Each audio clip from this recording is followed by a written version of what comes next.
안녕하세요. 사연을 부탁해입니다. 오늘의 사연을 소개하겠습니다. 어느 날 회사에서 갑작스레 출장을 가게 되었습니다. 팀장님이 제게 어렵게 말을 꺼냈거든요. 저기 효정대리, 내가 진짜 입이 안 떨어지는데 말이야. 이번 미국 출장 효정대리가 다녀왔으면 좋겠는데 미안해서 어쩌지? 효정대리 결혼 준비로 바쁜 줄 알면서도 내가 부탁을 안 할 수가 없네. 거기 문제 터진 것 때문에 그런 거죠. 김대리한테 얼추 듣긴 했어요. 그래. 내가 웬만하면 다른 사람 보내겠는데 아무리 찾아봐도 믿고 보낼 사람이 없더라고. 이런 말 하는 나도 너무 미안하네. 팀장님의 얼굴에 미안함이 고스란히 드러나 있었기에 저도 난감할 수밖에 없었는데요. 그때쯤 결혼식이 2달 정도 남아 있었기에 챙길 게 한두 가지가 아니었거든요. 게다가 회사 일도 많아서 틈틈이 챙기느라 정신을 차릴 수가 없던 와중에 2주 동안이나 미국 출장이라니 심란한 마음에 저도 모르게 긴 한숨을 내쉬고 있었습니다. 하지만 팀장님의 부탁을 차마 거절할 수도 없는 그런 입장이었어요. 제 눈동자가 심하게 흔들리는 것을 눈치챘던 것인지 팀장님이 다시 입을 열었습니다. 효정대리, 정 안 되면 김대리 보내던지 할 테니까 너무 고민은 하지 마. 아무래도 내가 괜히 말을 꺼낸 모양이다. 평소 착하기로 소문이 난 팀장님이 유난히도 제 눈치를 보고 있었어요. 차라리 팀장님이 악독한 사람이었다면 오히려 거절하기도 편했을 텐데라고 속으로 되뇌이다가는 제가 힘겹게 대답을 했습니다. 팀장님, 그냥 제가 다녀오겠습니다. 정말이야? 정말 가줄 거야? 진짜 고마워. 그리고 미안해. 팀장님의 얼굴에 화색이 돌고 있었습니다. 사안이 사안이다 보니 제가 안 갈 수가 없잖아요. 가서 잘 해결하고 올 테니까 너무 걱정은 하지 마세요. 그래, 정말 고마워. 그럼 내가 위에다가 효정대리가 간다고 보고해 놓을게. 네, 알겠습니다. 대화가 끝나자마자 팀장님이 급히 보고를 하러 가고 있었는데요. 그때까지도 제 마음은 천갈래 만갈래였다고 해야 할까요? 우선 당장 예비신랑에게 뭐라고 말을 해야 할지 머리가 띵할 정도였습니다. 잠시 후 예비신랑을 만났고 제가 힘겹게 입을 열었어요. 정호 씨, 나 사실 할 말이 있어. 할 말? 무슨 할 말? 사실은 이번에 회사에 큰 문제가 좀 생겼거든. 근데 그걸 해결할 사람이 나밖에 없는 것 같더라고. 전에 비슷한 문제를 내가 해결한 적이 있기도 하고 말이야. 무슨 큰 사고인 거야? 근데 해결은 가능한 거야? 가서 봐야 알겠지만 해결은 될 것 같긴 한데 또 다른 문제가 있어. 문제라니? 무슨 문제인데? 제 얼굴이 워낙 어두워 보였던지 예비 신랑이 잔뜩 긴장된 표정으로 물었어요. 저기, 이게 참 난감한 게 내가 미국으로 가봐야 할 것 같아. 뭐? 미국까지 가봐야 한다고? 그게 미국 지사에서 꼭 집어서 나를 보내달라고 했다나 봐. 아까도 말했듯이 전에도 내가 비슷한 문제를 해결한 적이 있었거든. 아마도 그래서 내가 오길 원하는 것 같아. 제가 예비 신랑 눈치를 잔뜩 보며 말을 하고 있었는데요. 결국 예비 신랑이 버럭했습니다. 난 진짜 이해가 안 되는 게 그 회사에는 일을 할 줄 아는 사람이 너밖에 없는 거야? 왜 항상 너만 그렇게 바쁜 거야? 회사도 그래. 우리 결혼식 얼마 남지도 않은 거 뻔히 알면서 어떻게 해외 출장을 보낼 수가 있어? 다른 일이라면 나도 모른 척 했을 텐데 사안이 사안인지라 차마 모른 척 할 수가 없어서 그래. 정말 미안해. 그럼 얼마나 가 있어야 하는 건데? 그게 한 2주 정도? 뭐? 2주? 미치겠구만. 예비 신랑이 잔뜩 인상을 쓴 채 아이스 커피를 들이키고 있었습니다. 내가 최대한 빨리 처리하고 일찍 와볼게. 진짜 미안해. 효정이 네가 안 가면 안 되는 일이라며. 그럼 어쩔 수 없는 거지 뭐. 그럼 이해해주는 거야? 어쩔 수 없잖아. 만약 내가 이해 못해준다고 하면 쪼잔하다는 소리밖에 더 듣겠어? 아니야. 무슨 그런 말을 하고 그래. 지금 이 와중에 출장을 가는 내가 잘못된 거지.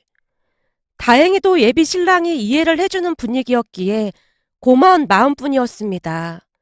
그런데 그 출장이 제 인생을 송두리째 바꿔놓을지 누가 알았겠습니까? 우선은 급히 출장 준비를 해서 미국으로 떠났습니다. 자세히 언급하기는 어렵지만 그때는 꽤 큰 문제가 발생을 했었으니까요. 암튼 저는 미국 지사에서 하루하루 바쁜 시간을 보내고 있었습니다. 그렇게 한 4일 정도가 지났을까요? 어느 날 남동생에게 전화가 걸려왔습니다. 누나, 지금 통화 가능해? 가능하긴 한데 지금 한국은 새벽 아니야? 너 이 시간이면 꿈나라에 있을 시간이잖아.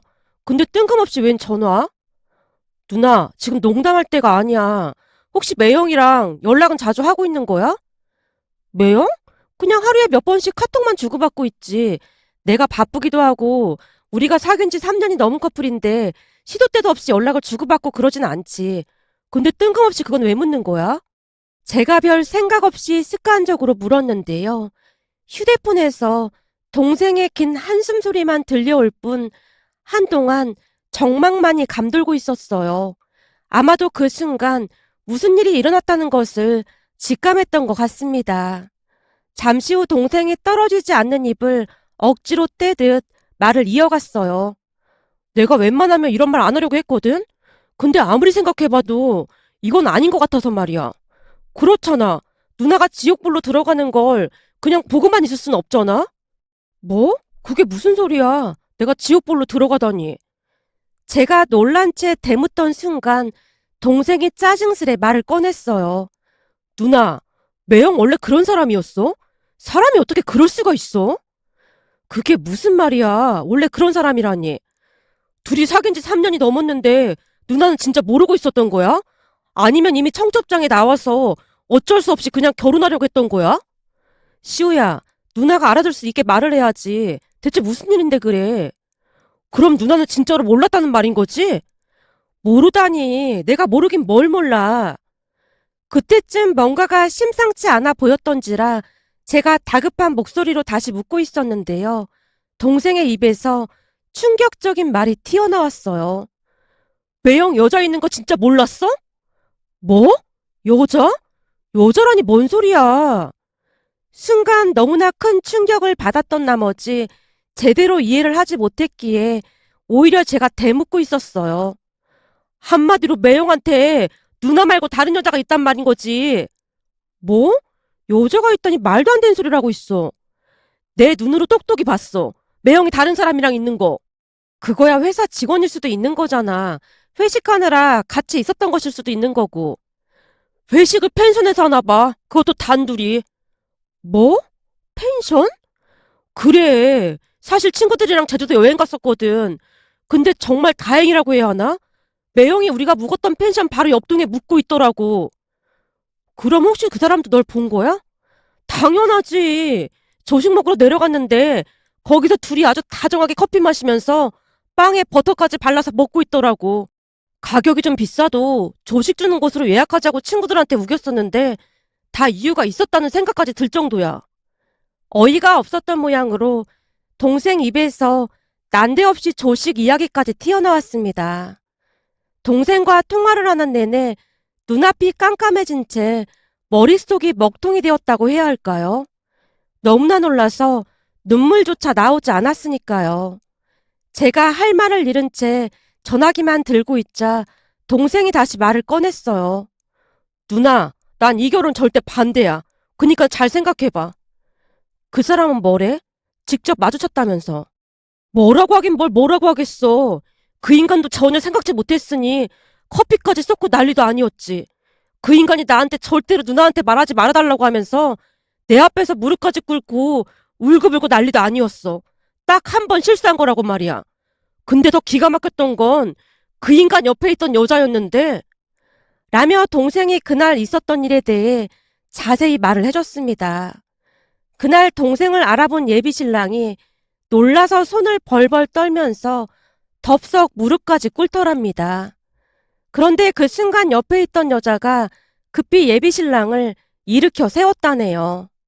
자기야, 이왕 이렇게 된 거 파혼하고 나랑 결혼하자. 자기도 나랑 있는 게 더 행복하다고 했잖아. 더군다나 자기랑 나랑 뒤에서 이러고 있었던 거 효정이가 알면 걔 성격에 자기 절대 용서 안 할걸. 그니까 얼른 일어나. 자기가 무슨 죽을 죄를 지었다고 무릎까지 꿇고 이러고 있어. 우리가 죽도록 사랑한 게 그렇게나 죄가 되는 건 아니잖아? 넌 조용히 입 다물고 있어라. 이게 다 너 때문이야. 네가 가만히 있는 나 꼬셔서 이렇게 된 거잖아. 예비 신랑이 여자에게 고함까지 치고 있었다는데요. 여자가 눈 하나 깜빡하지 않은 채 제 동생을 노려보며 말했다네요. 저기요, 효정이 동생이라고요? 그럼 똑바로 전하세요. 정호 씨는 효정이가 아닌 나를 사랑하고 있다고 말이죠. 그럼 혹시 우리 누나랑 아는 사이라는 건가요? 아, 나요. 나 효정이 대학 동기 이하선이라고 합니다. 네? 누나 대학 동기요? 그니깐 대학 동기란 사람이 친구가 결혼할 남자랑 순간 말문이 막힌 채 동생이 그 둘을 노려봤다는데요. 예비 신랑이 동생에게 다시 싹싹 빌더랍니다. 저남 진짜 실수야 실수. 난 진짜 관심도 없었는데 이 여자가 계속 연락하고 접근해왔다니까. 난 정말 억울해. 그니까 제발 누나한테 말하지 말아줘. 야, 뭘 멀뚱멀뚱 그러고 있어. 네가 이실 짓고 해야 할 거 아니야. 예비 신랑이 제 대학 동기 하선이의 팔을 툭툭 치며 말을 했답니다. 하지만 하선이는 이미 작정을 한 듯 동생에게 도발까지 했다고 하네요. 저기 동생이라면서 이런 사실을 보고도 눈 감아주고 그러진 않겠죠? 더 충격적인 말 해줄까요? 우리 만난 지 이미 1년이 넘었어요. 어때요? 이런데도 이 사람이랑 누나가 결혼하게 그냥 둘 거예요? 아, 물론 내가 효정이를 직접 만나서 이실직고 하긴 할 테지만 동생 돼서 가만히 있으면 진짜 웃기는 거잖아요? 얼굴색 하나 바뀌지 않은 채 하선이가 말을 이어갔다는데요. 그 자리에서 동생이 다 뒤집어 엎고 싶었지만 그럴 때일수록 침착해야겠다는 생각이 들어 동생이 황급히 그곳을 나와버렸다고 합니다. 그렇게 화를 주체하지 못한 채 동생의 목소리가 높아져 가고 있었습니다. 가만히 듣고 있다가 번뜩 정신이 들어 잠시 목소리를 가다듬고 제가 동생에게 물었어요. 그러니까 김정욱 그 인간 옆에 있던 여자가 내 대학 동기 하선이라고 했단 말인 거지? 맞아. 분명히 이하선이라고 했어. 누나랑 대학 동기라고 하던데 친한 친구였던 거야? 동생의 물음에 하선이의 얼굴이 떠오르면서 평소 하선이가 제가 가진 모든 것을 부러워했던 모습이 떠올랐습니다. 대학을 다닐 때도 친구들에게 인기가 많았던 저와는 다르게 하선이는 늘 혼자일 때가 많았는데요. 그런 하선이가 안쓰러워 보여 제가 챙겨주곤 했었거든요. 하지만 하선이는 전혀 고마워하거나 하지를 않았던 것으로 기억이 나네요. 저로 인해 친구들도 많이 사귈 수 있었음에도 그것에 대해 전혀 고마워한 적이 없었으니까요. 아니죠. 오히려 있지도 않은 말로 이간질을 하고 다녀서 제가 곤란한 상황에 처한 적도 있었습니다. 그때 당시 대학 선배가 저를 좋아한다고 고백을 한 적이 있었는데요.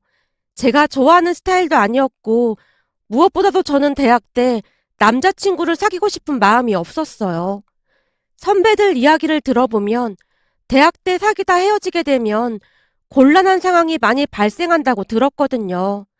거기다 대학을 졸업하고 저는 바로 미국으로 유학을 갈 생각이었기에 괜히 곤란한 상황을 만들고 싶지가 않았습니다. 이런저런 이유로 저는 대학 때 절대 남자친구를 사귀지 않겠다고 다짐까지 했을 정도였어요. 그랬기에 선배가 제게 고백을 했을 때 정중하게 거절을 했습니다. 아마도 하선이가 그 선배를 좋아하고 있었던 모양으로 어느 날 저를 한 카페로 불러서는 다짜고짜 물었어요. 효정아, 용수 선배가 너한테 고백했다던데 네가 찾다는 거 정말이야? 어?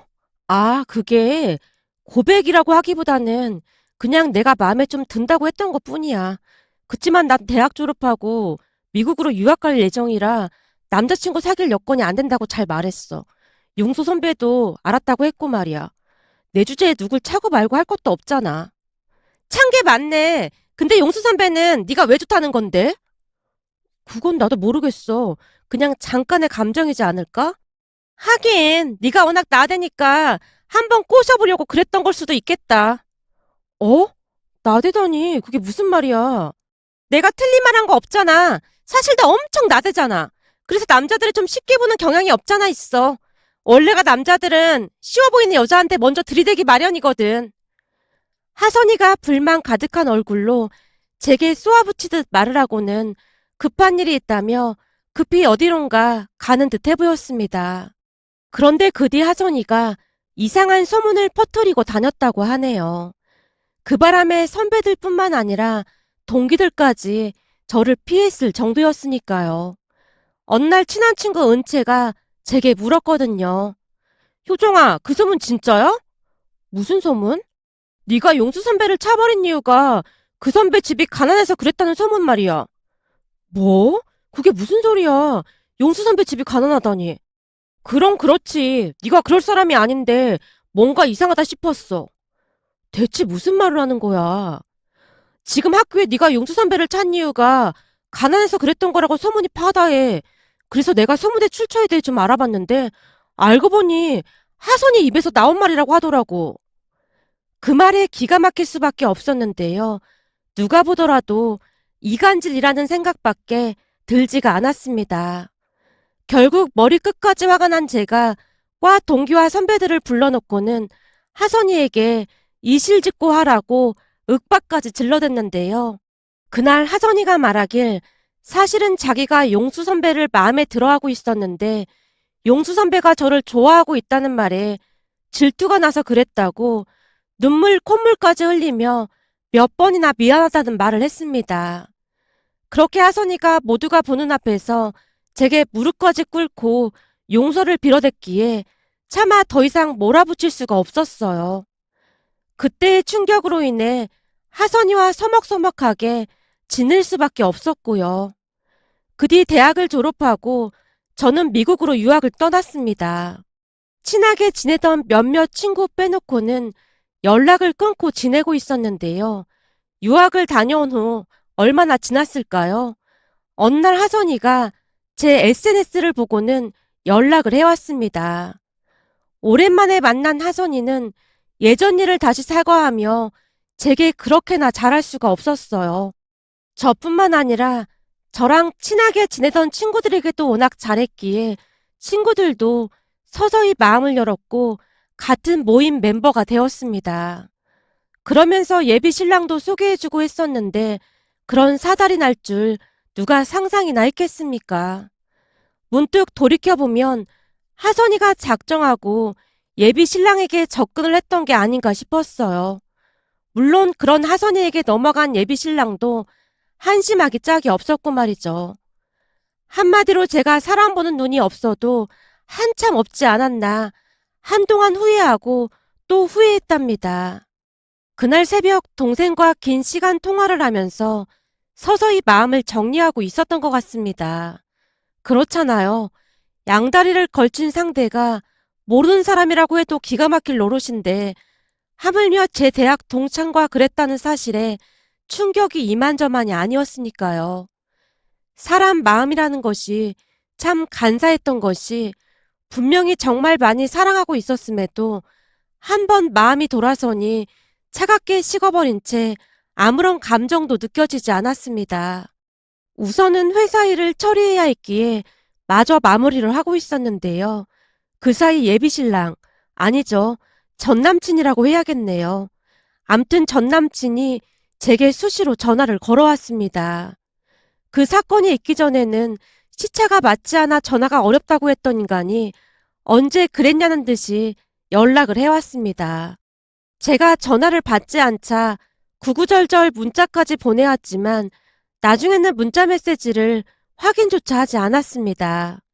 마음 정리를 끝내고 나니 남이라는 생각만 들었으니까요. 그렇게 얼마 뒤 회사 일을 잘 마무리하고 입국을 했는데요. 제가 걱정됐던 모양으로 동생이 마중을 나와 있었습니다. 우선 그날은 시차 때문에 힘들기도 했기에 다음날 전남친과 하선이에게 만나자고 따로 연락을 했는데 제가 둘을 같이 불렀다는 사실을 전혀 모르고 있었습니다. 우선은 하선이와 약속 시간을 조금 빠르게 잡았기에 전남친보다 하선이가 먼저 카페로 들어오고 있었는데요. 마치 승리자가 된 것 마냥 의기양양해하는 그런 느낌이었다고 해야 할까요? 제가 하선이에게 조용히 물었습니다. 이제 보니 이러려고 나한테 접근했던 거야? 이렇게 돼서 너한테 미안하긴 한데 정우 씨가 내가 좋다고 하는 걸 어쩌겠어. 결혼이 무슨 장난도 아니고 사랑하는 사람과 하는 게 맞는 거잖아? 하선이는 뻔뻔하게 그지없었습니다. 그런 하선이에게 제가 따지듯 물었어요. 사랑? 너 정말로 정우 씨를 사랑해서 그런 짓을 했다는 거야? 설마 나한테 복수하려고 그런 건 아니고? 그런 맘도 없잖아 있긴 했어. 근데 보면 볼수록 정우 씨가 아주 마음에 들더라고. 거기다 정우 씨가 아주 부자인 것도 마음에 들었고 말이야. 아, 네 목적은 거기에 있었던 거구나. 전혀 아니라고 말은 못하지. 사실 정우 씨가 차도 엄청 비싼 외제차 타고 다니고 입고 다니는 옷도 다 명품이잖아. 처음에는 그렇게 부자인 줄 몰랐는데 가면 갈수록 장난이 아니더라고. 그렇잖아. 돈 많은 남자 마다할 사람이 누가 있겠어. 그리고 정우 씨 말이야. 주식 투자를 해서 돈을 어마어마하게 벌었대. 우리 정우 씨가 투자 이런 데 얼마나 해박한지 모르지. 하선이가 한껏 비웃으며 신나서 말을 하고 있었어요. 그 모습에 제가 영혼 없는 대답을 했고요. 그렇구나. 주식회사 어마어마한 돈을 번 모양이네. 그럼 나한테 얼마나 자랑을 했었는데. 근데 넌 그런 부자 남자 놓쳐서 어쩌니?